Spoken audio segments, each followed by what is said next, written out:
And here we are at the conclusion of 2 years together. This is the very last thing that we are going to do. We're going to do one more lesson on energy and kinematics and see how everything connects. And kind of be like, like an end like a beginning. We started with talking about dropping things, and we're going to see how it kind of plays out in terms of energy transfer. Let's do it. We know that energy is conserved. We know that the energy at one point in time must equal the energy at another point in time. And that's what this is saying. The total energy at one point in time has to equal the total energy at another point in time. And I think some of you guys saw that in the roller coaster problems, and I think a couple of the issues, a couple of problems didn't make a logical sense, but in terms of the way they were drawn or mathematically the rounding a little bit differently. But you were able to at least understand that they didn't make sense because you fundamentally understood this concept. The total energy at one point in time is going to equal the total energy at another point in time. That within a system, the total energy never changes. And up until now, I said that the total energy would just be potential plus kinetic energy, potential plus kinetic energy. You add the potential and kinetic energy at one point in time, that's going to equal the potential and kinetic at another point in time. It all equals out. We've been doing this calculation now. We did it last year, and we're refreshing our memories with it now. Now, here is another way to express it. We know that potential energy is mgh. Kinetic energy is mv squared, 1/2 mv squared. So I could actually write this equation like this. All right? Nothing crazy here. But there is a variable that is in each term, the mass. I can cancel every single mass out. So now the masses are gone. So I'm technically left with just this as an equation. GH1 plus 1/2 V1 squared, so that's height and velocity 1. It's just at one point in time. So 1 doesn't mean beginning, doesn't mean ending, it just means one point in time. Equals g height, gravity times height 2 plus 1/2 velocity 2 squared. Those 2's, again, they don't mean final, they don't mean ending, they just mean a different point in time. All right? So let's look at this equation. Let's see if it really works like this. So here we go. I'm going to solve this problem using two different ways. And I want to show you how this is going to work. A 12-kilogram rock was falling off of a cliff. At one point in time, it was 8 meters per second. It was moving 8 meters per second while it's 42 meters high.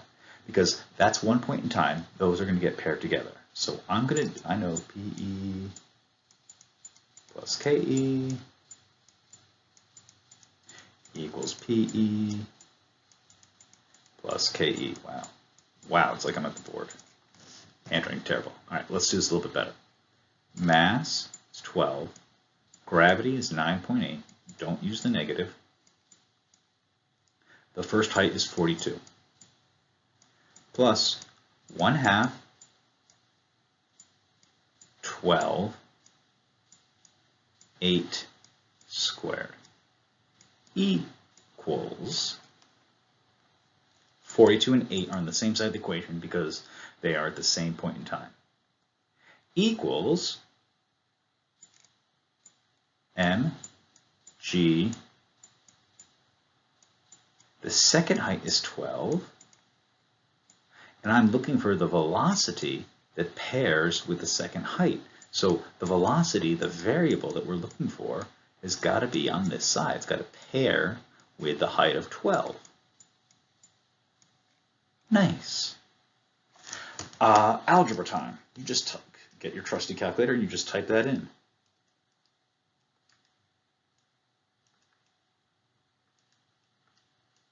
And on the left side, you should get 5, 3, 2, 3.2 equals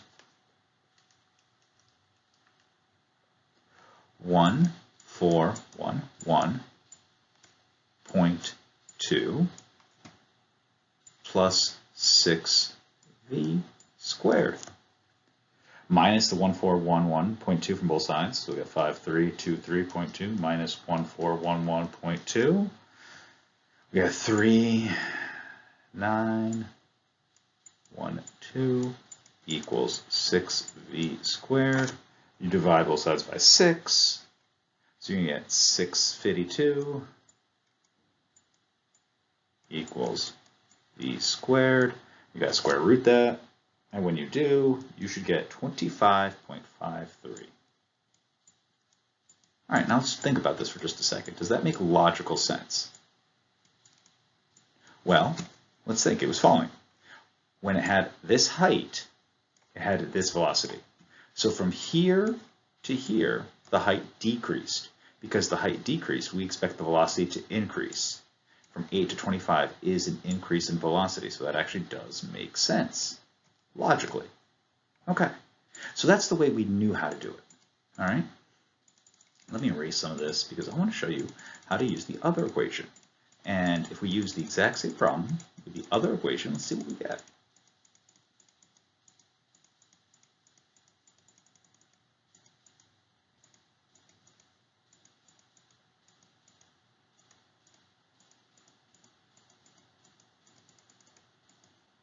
Awesome. I'm going to use a different color. Nice. So the other equation is GH1 plus 1/2 V squared, V1 squared equals GH2 plus 1/2 V2 squared. All right. Gravity, as we know, is 9.8. We already understand which heights go where. So this first height is going to be 42. We don't need the mass of 12. We're not going to use the mass in this equation. 1/2 8 squared. That parentheses, just so we can see it, equals 9.8 times the height is now 12 plus 1/2 V2 squared. All right, so calculator time. 9.8 times 42 plus 1/2 times 8 squared. So we're going to have 443.6 equals 9.8 times 12, which is 117.6,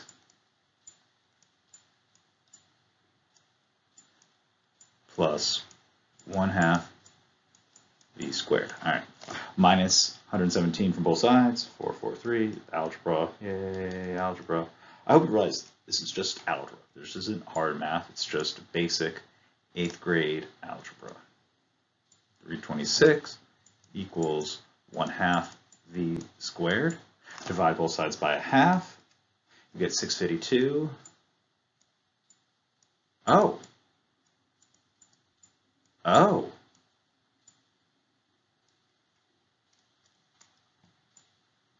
What? So when I square root that, I'm going to get 25.53 again. The mass didn't matter at all. I ended up with the same number. The mass canceled out. You can almost think of, in this equation, the mass is just a constant. It doesn't really, because it's on both sides, it just cancels out. You don't need to worry about it when using this equation. You will get the same answer either way. So how can we use this equation in a practical sense? Okay, so let's just say a brick falls from rest as shown in the picture in the left. So here we go, the brick is falling, it's falling.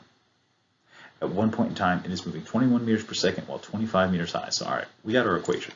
Our equation is GH1 plus 1/2 V1 squared equals GH2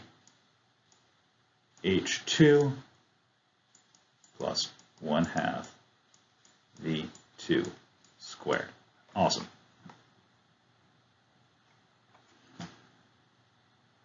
At one point in time, all right, so it gives us the information for one point in time. So we know the height is going to be 25, all right, and we know that the velocity is going to be 21, all right. So we know that's paired together. Let's just say, I don't even need to ask the question. I haven't even asked the question yet, but we already know this much. We know that they aren't going to be on the same side. Let's just say I want to know the height of where the stone was before it fell. I want to know its maximum height. So we're looking for the maximum height. So gravity is 9.8. We're looking for the height. Call it H2. Again, it doesn't have to be in order. It's not like H1 has to happen before H2. They just have to be two different points in time. When it's at the very top, we know it falls from rest. So we know that its velocity is 0. We know some basic things about this. We know that when it's at the top, it's going to be all PE. We know that as it falls, it transfers from PE to KE. And we know when it's at the bottom, it's going to be all KE. We know this. So we cannot forget about the concepts behind this as well. So when I want to find the maximum height, that means there's no velocity, all PE. If I wanted to find how fast it hit the ground, then it would be all KE, no height whatsoever. So this is just math now. So 9.8 times 25 plus 1/2 times 21 squared. This is 465.5 equals 9.8 h. When I divide that out, I get a height of 47.5. I wonder how many of you do the math along with me as I do this, or you just watch me blindly accepting what I tell you. Probably should have considered that before now. But here you go. This is how it works. Easy. But because this is AP physics, I also want you to understand that the total energy at one point in time will always equal the total energy at another point in time. And if you have other energies present, you have to include them. Up until now, we've only been talking about potential and kinetic energy. Everything I said is true when those are the only energies present. But what if you have spring energy present? And as you learned that from before, as you learned from the Khan Academy, spring energy is 1/2 kx squared. K is spring constant and x is the displacement of the spring. So we just tack it on to the energy. When you go to college, this equation this is always true, okay? This is always true. What happens in college is you're just going to have more things added on to each side as you learn about different types of energy. So potential and kinetic is the basic. That's the very common though. So I don't want you to think it's unnecessary because it's common. But I just want to show you a couple problems when spring energy is also included. Here, we can't cancel the masses. So we can't do all that stuff we just did because there's no mass in the kx squared. And if you don't remember what this means, just kindly watch the Khan Academy or Google or any number of things. So how is this going to work? 1 point.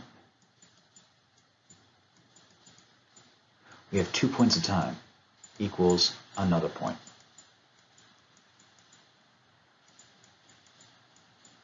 Okay, we have 2 points of time. So I'm gonna have PE plus KE plus SE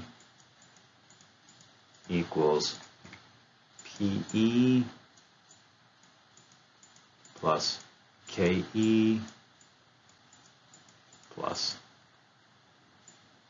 SE. All right, awesome. So A .150 kilogram toy dart is loaded into a toy dart gun. The spring constant for the toy dart gun is 182 Newton meters, and the spring is compressed to a distance of 0.2 meters. Okay, so spring constants, obviously, toy dart guns, they're launched by springs. If you didn't know that, that's exactly how it works.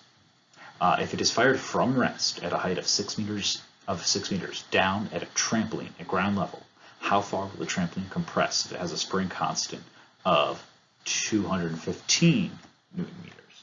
All right. So if you can visualize what's happening, that's kind of important. So here we got a trampoline. It's on the ground. You're standing with your little toy dart gun, and you fire the dart. And the dart is going to stretch the trampoline. Now, we understand how this works. We can picture this. Is this going to stretch the trampoline very much? No, we do not expect it to stretch it that much. So let's go ahead and see how this is going to work.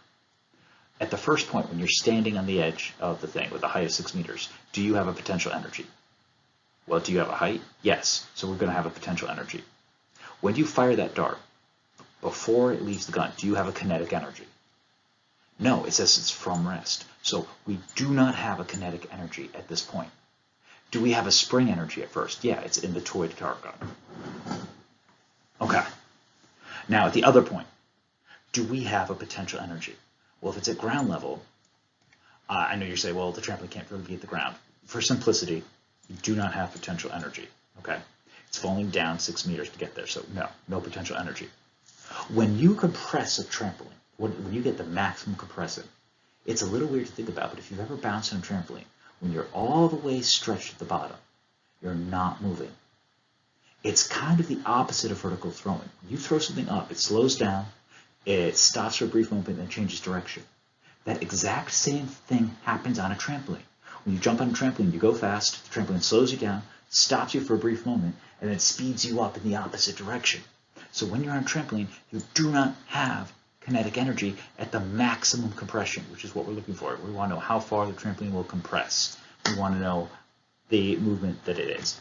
So at one point, we only have potential energy and spring energy.